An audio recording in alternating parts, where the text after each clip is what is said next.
Angibingelele kumaNazaretha wonke unyazi lwezulu kumhlaba wonke magumba mani omhlaba.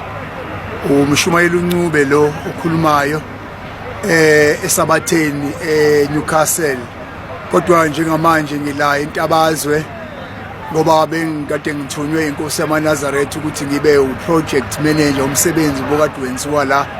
Sizokhumbula ukuthi ngonyaka odlulileyo ngaso lesi sikhathi uNkulunkulu ucelile ukuba amaNazaretha amakhele lo muzi, umuzi onomlando omkhulu kuleli bandla.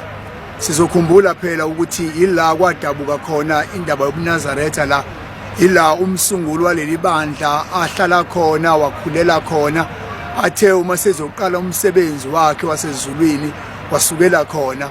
Wawushiya ke lo muzi wasala indonga zodwa esephuma eselibhekisa ezweni laseNatali. Bekuyisikhathi ke esingaphezulu kweminyaka eyikhulu neshumi kuyaphezulu ewushiyile lo muzi owasala uyindonga. Sibonga ke kakhulukazi ithuba esilitholileyo njengamaNazaretha ukuba uNkulunkulu uma ngabe sefisa ukuvusa lo muzi awuvuse kukhona thina.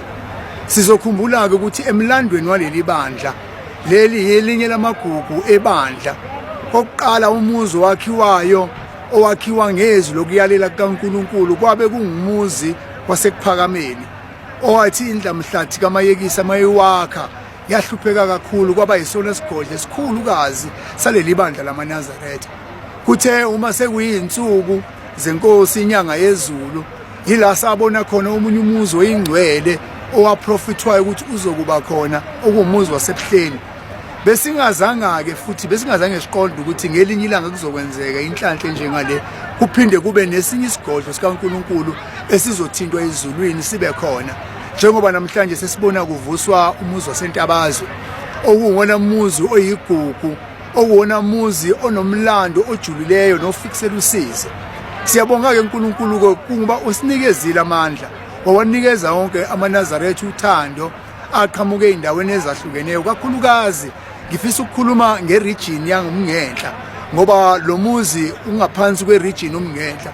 AmaNazaretha khona sukumile mangeenyawo, awusalanga ke nabanye abantu nabo bayicoshela isibusiso bengekho kumngenhla ukuzowulekelela umngenhla emsebenzini omkhulu kangaka. Siyabonga ke umuzi uphelile, noma ke kungaphelile konke enyaka kodwa iphase yokuqala okuyindonga nani siyakubona ukuthi kuphelile. Sekuyoba sekutheni kuNkulunkulu yini enye athi ayiqhubeke yenzeke. Siyabonga ukuthi kushayeleli ithuba ukuthi kuze kuzongena futhi umhlangano oyingcwele uNkulunkulu akhulume ngawo kakhulu. uNkulunkulu la esethe umhlaba wonke uyawucela kulonyaka ukuthi uze uzophelela kulomuzi oyingcwele. Siyabacelela ke abayingcwele, siyabafisela futhi ukuthi sengathi uNkulunkulu abangabenzela umusa, angene abatshalele uthando ukuthi nabo bangene inqophamlandweni ya 2023. Umhlangano ke ungenile, umdedele ungenile, namhlanje nabe kungena wona umdedele okukhombisayo ukuthi inhlangano eyingcwele isingenile kaNkulunkulu.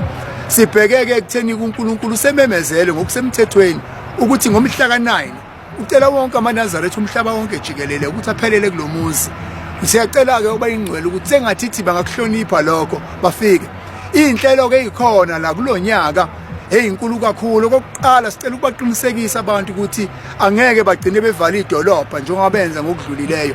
Siyacela ukubambisana namaNazaretha, kuzobe kunama parkings azobe khona lapha, azobe enama flag numbers, umuntu uzobe azi la yopaka khona.